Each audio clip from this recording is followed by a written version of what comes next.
poor black girl saved a millionaire beaten in the street. But what he whispered made her cry.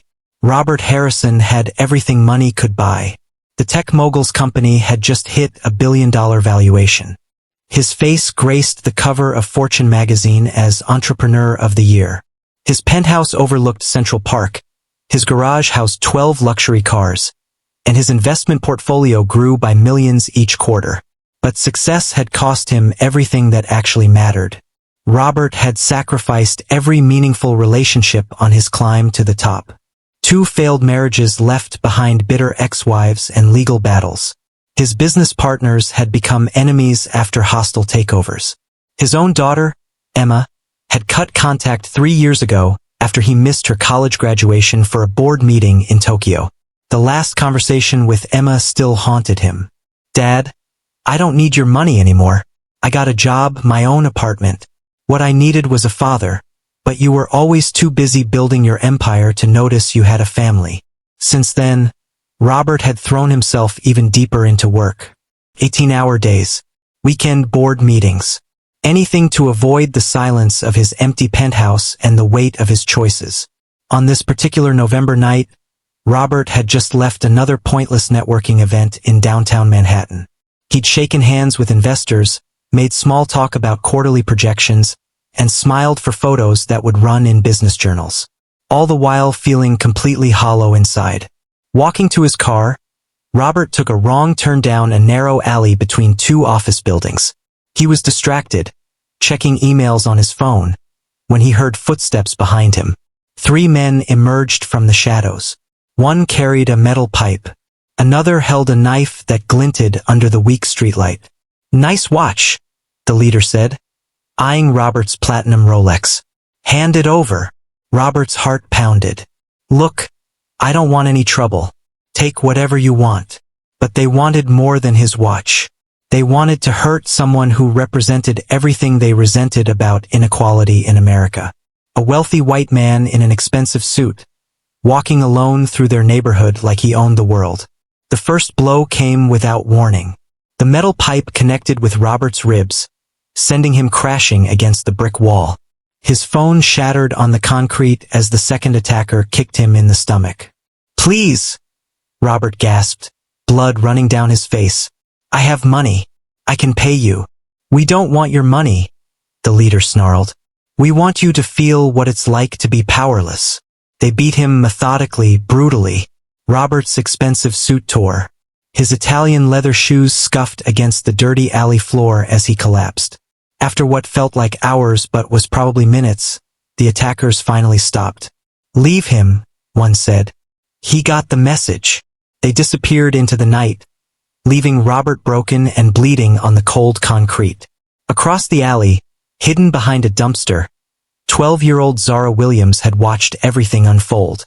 She'd been sleeping there, wrapped in a threadbare blanket she'd found at a nearby shelter.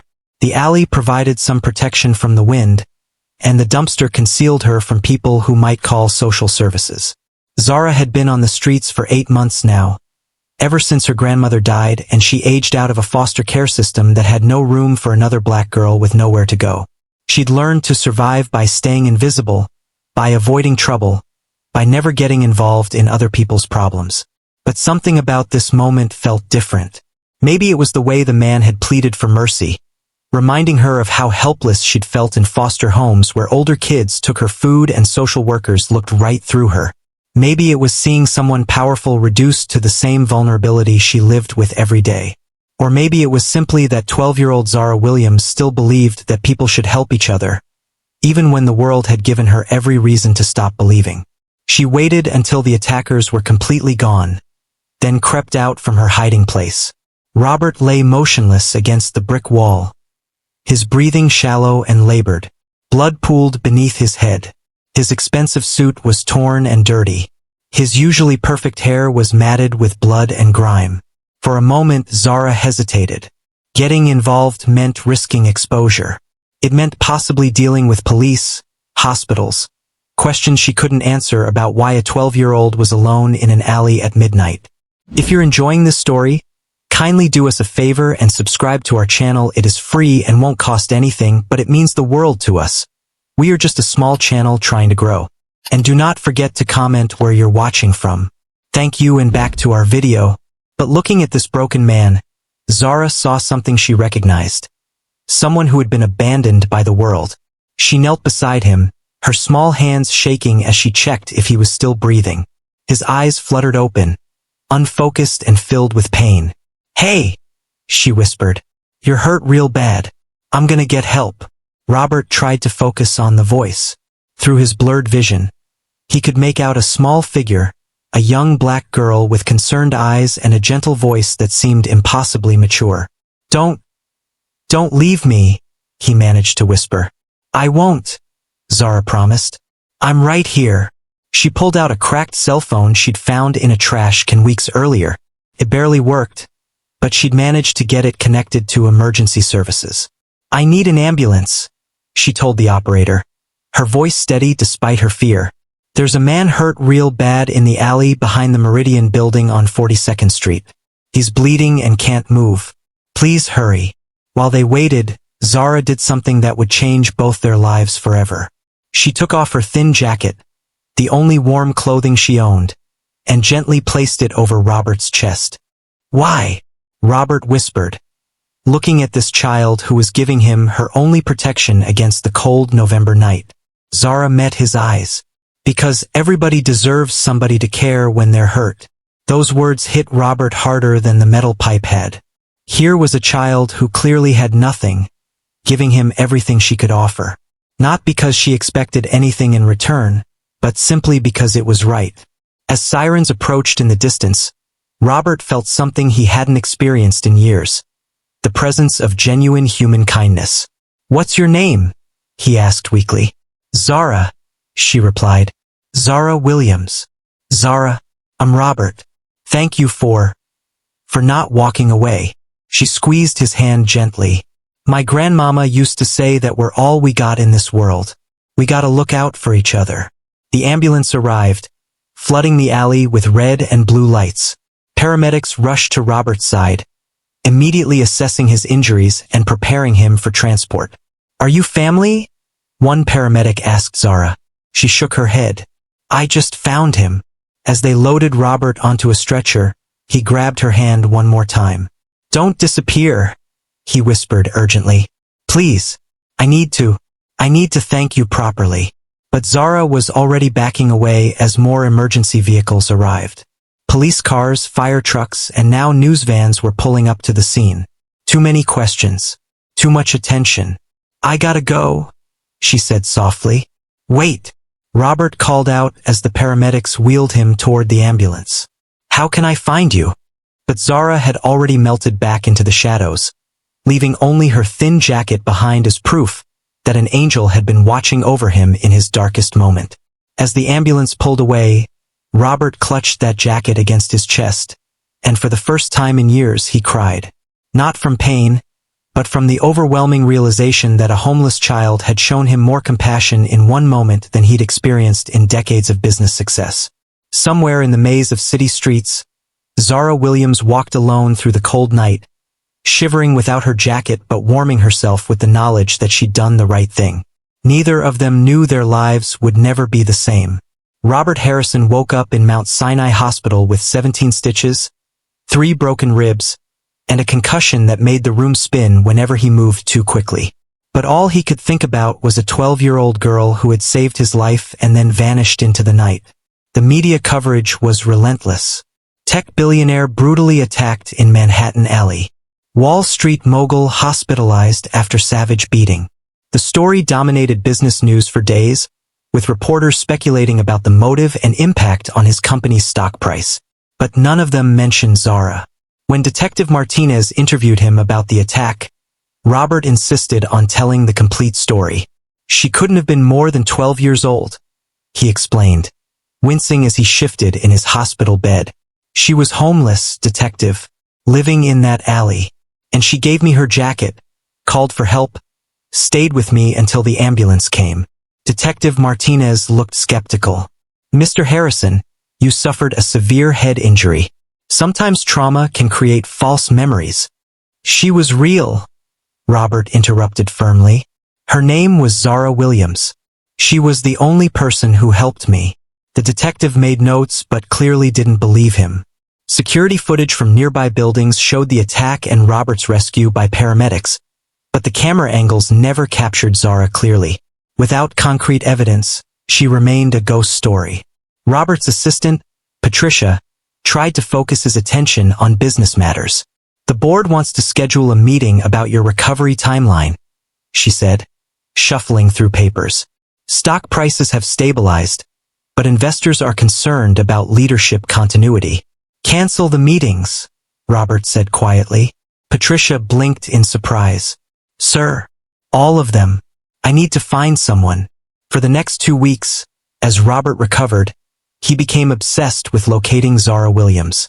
He hired private investigators, placed ads in local newspapers, and even offered a $50,000 reward for information leading to her whereabouts. Nothing. The investigators reported back that dozens of homeless children lived on Manhattan streets, moving constantly to avoid authorities. Without a last known address or family connections, finding one specific girl was nearly impossible. But Robert refused to give up. Against his doctor's advice, he began visiting homeless shelters personally. He walked through soup kitchens, youth centers, and temporary housing facilities, showing Zara's jacket to anyone who would listen. "Have you seen this girl? About 12 years old, very kind, very brave." Most people shook their heads. A few offered vague possibilities that led nowhere. Social workers explained how children like Zara learned to stay invisible, changing locations frequently, trusting no one. "Why does finding her matter so much to you?" asked Maria Santos, director of the Hope Street Youth Center. "You could just donate money to homeless services and move on with your life." Robert held up Zara's jacket, now carefully cleaned and preserved. "Because this child taught me something I'd forgotten. She showed me what real wealth looks like." Maria studied his face carefully. She'd seen plenty of wealthy people seek photo opportunities at her center, looking for good publicity or tax deductions. But something in Robert's expression suggested deeper motivation. "Real wealth. Compassion," Robert said simply. "The willingness to give everything you have to help a stranger. I've spent 30 years accumulating money and losing my humanity. This girl had nothing, and she gave it all to save me." Weeks turned into months. Robert's company continued operating, but he remained distracted, distant from board meetings and business decisions. His ex-wife called to express concern about his obsession with finding some homeless kid. "Robert, you need therapy, not a treasure hunt," she said during one particularly heated phone conversation. "You're having a midlife crisis triggered by trauma." But Robert knew this wasn't a crisis. It was an awakening. One cold February evening, 6 months after the attack, Robert was leaving another unsuccessful visit to a youth shelter when he spotted a familiar figure huddled in a subway entrance. Zara Williams sat against the tiled wall, thinner than he remembered, wearing layers of mismatched clothing that couldn't quite hide how much weight she'd lost. She was reading a tattered book by the light of a broken fluorescent bulb. Robert's heart pounded as he approached slowly, afraid she might run. "Zara?" She looked up, and her eyes widened in recognition. For a moment, neither spoke. "You're okay," she said finally, a small smile crossing her face. "I was wondering about that." Robert knelt down beside her, pulling her jacket from his bag. "I've been looking for you everywhere." Zara stared at the jacket in amazement. "You kept it. It's the most valuable thing I own," Robert said, meaning every word. She took the jacket with trembling hands, wrapping it around her shoulders like armor against the world's cruelty. "Why were you looking for me?" she asked quietly. Robert met her eyes. "Because you saved my life, and I wanted to save yours." Zara's expression grew wary. She'd learned to distrust adults who made promises they couldn't keep. "I don't need saving. I'm doing fine." Robert looked at her thin frame, her worn clothes, the exhaustion in her young eyes. "Zara, when's the last time you had a real meal? When's the last time you slept in a real bed?" She shrugged. "I get by." "You shouldn't have to just get by. You're 12 years old. You should be in school, playing with friends, being a kid." "Some kids don't get to be kids," Zara replied with a wisdom that broke Robert's heart. They sat in silence for several minutes, watching late-night commuters hurry past without noticing two people whose lives were about to change forever. "What if," Robert said carefully, "what if I could give you choices? A safe place to live, school, a chance to build whatever kind of life you want." Zara studied his face. "Why would you do that?" "Because 6 months ago you showed me what goodness looks like. You gave a stranger your jacket when you had nothing else to give. You stayed with me when you could have walked away. You called for help when helping me put you at risk." He paused, thinking about his daughter Emma, about all the ways he'd failed as a father and a human being. "I've spent my whole life taking from people. You taught me what it means to give." Zara was quiet for a long time. Finally, she said, "If I come with you, I won't be like those rich kids on TV. I don't know how to act all proper and stuff." Robert smiled. "Good. Those kids could learn something from you. And I won't call you daddy or nothing like that. I had a grandmama who loved me, and nobody can replace that. I understand. And if you turn out to be some creep or something, I'll run away and you'll never find me again. That's fair." Zara stood up slowly, slinging a small backpack over her shoulder, apparently everything she owned in the world. "Okay," she said simply. "Let's try it." As they walked toward Robert's car, Zara asked, "What made you want to help me so bad?" Robert thought about everything that had led to this moment. The success that felt empty, the relationships he'd destroyed, the daughter who'd stopped speaking to him, the night he'd almost died alone in an alley. "Because," he said quietly, "you're the first person who ever helped me without wanting something in return. You reminded me that money can't buy the things that actually matter." "What things?" "Kindness, loyalty, love. The feeling that somebody cares whether you live or die." Zara nodded slowly. "My grandmama used to say that love is the only thing that gets bigger when you give it away." Robert felt tears sting his eyes. "Your grandmother sounds like she was a wise woman." "She was. She would have liked you, I think." As they drove through the city streets toward Robert's penthouse, both of them understood they were embarking on something unprecedented. A billionaire and a homeless child, brought together by violence but connected by the possibility of redemption. Neither knew if it would work, but for the first time in years, both of them had hope. 6 months after Zara Williams moved into Robert Harrison's penthouse, she still woke up every morning surprised to find herself in a bed instead of a doorway. The adjustment hadn't been easy for either of them. Robert had to learn how to be responsible for another human being. Simple things like regular mealtimes, homework supervision, and making sure a 12-year-old got enough sleep proved more challenging than running a billion-dollar company. Zara had to learn how to trust that this new stability wouldn't disappear overnight. She kept a small bag packed under her bed for the first 3 months, just in case. But slowly, carefully, they built something that resembled a family. Robert enrolled Zara in a prestigious private school, where she struggled initially with the academic gap created by months of missed education. Her teachers recommended tutors and remedial programs, but Zara had something more valuable than formal education: street intelligence and an unshakable work ethic. "I ain't stupid," she told Robert one evening after a particularly frustrating math session. "I just learned different things than those other kids." "You're absolutely right," Robert agreed. "You learned how to survive on your own. Most adults couldn't do what you did." Within 6 months, Zara was not only caught up academically but excelling. Her teachers marveled at her determination and her unique perspective on problem solving. She approached challenges with a creativity born from years of making something from nothing. But the real transformation was happening to Robert. For the first time in decades, he had a reason to come home. He started leaving the office by 6 p.m. to help with homework. He attended school events and parent-teacher conferences. He learned to braid hair from YouTube videos and figured out how to cook breakfast that didn't come from a restaurant. Most importantly, he began to understand what his own daughter Emma had been trying to tell him for years. "I was never really present," he confessed to Zara one evening as they worked on a science project together. "Even when I was physically there, my mind was always somewhere else. On deals, profits, the next big thing." Zara looked up from the volcano they were building. Emma probably just wanted you to see her. What do you mean? Like how you see me. When I tell you about my day, you actually listen.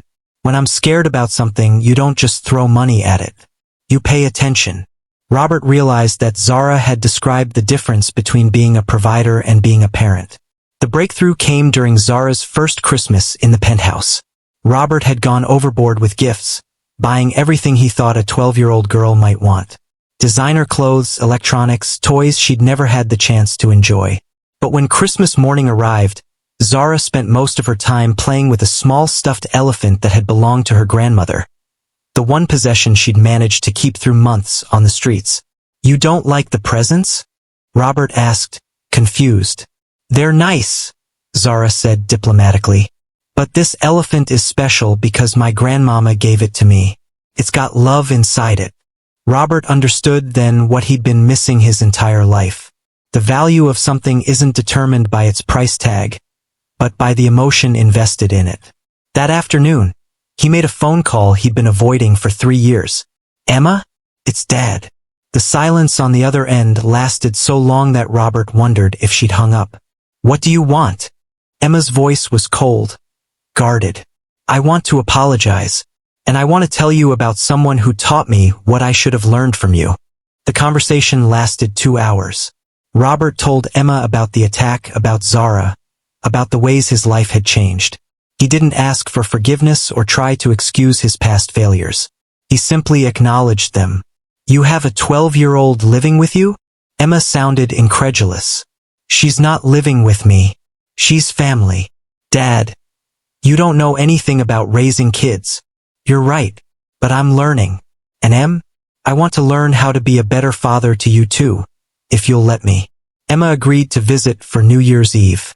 When she met Zara, the two connected immediately over their shared experience of Robert's emotional unavailability, though from very different perspectives. He used to miss everything, Emma told Zara as they cooked dinner together. School plays, birthdays, even my high school graduation. He don't miss nothing now, Zara replied. He came to my science fair and took like 100 pictures.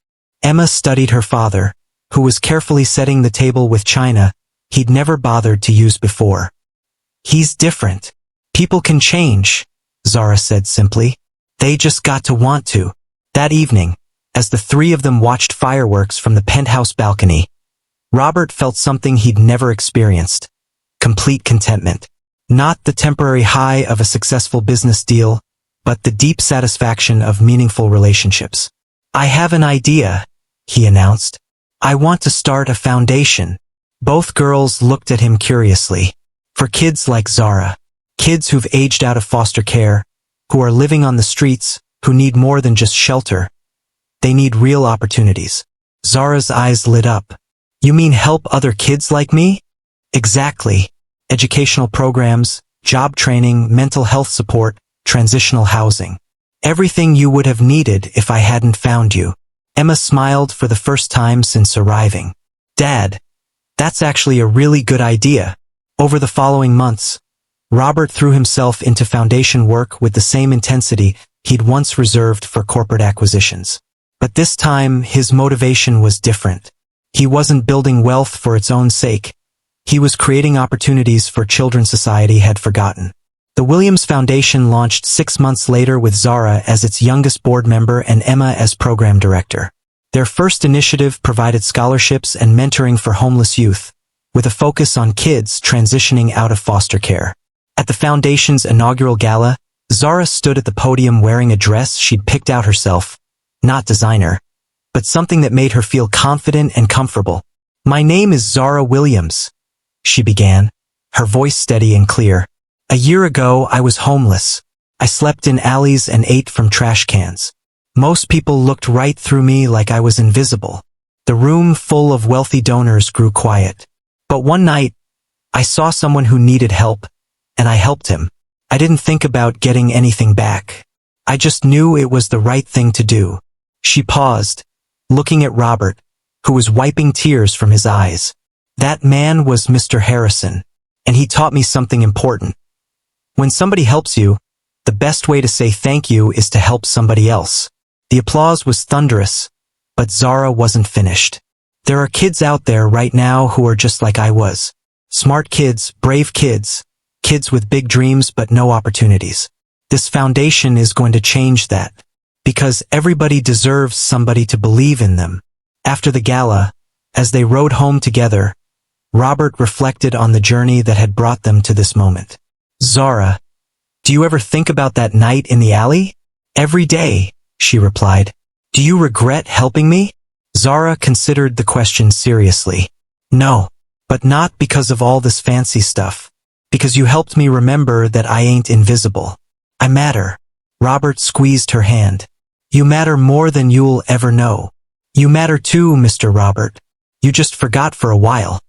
As their car pulled up to the penthouse, both of them understood that the real transformation hadn't been about money or success or even safety. It had been about learning to see each other's humanity. Zara had saved Robert's life in that alley, but he had saved hers too, not from poverty or homelessness, but from the belief that nobody cared whether she existed. Together, they were building something neither had ever experienced before. A family bound not by blood or obligation, but by choice and love. And in the months that followed, as the Williams Foundation grew and Emma became a regular part of their lives, Robert often thought about the words Zara had whispered to him that first night. Everybody deserves somebody to care when they're hurt. She had cared when he was broken. He had cared when she was lost. And now, together, they were creating a place where other forgotten children could discover that they mattered too. It was the most successful venture Robert Harrison had ever undertaken, and the most rewarding thing either of them had ever built. If you enjoyed this story, hit the subscribe button for more inspiring stories and don't forget to like and share.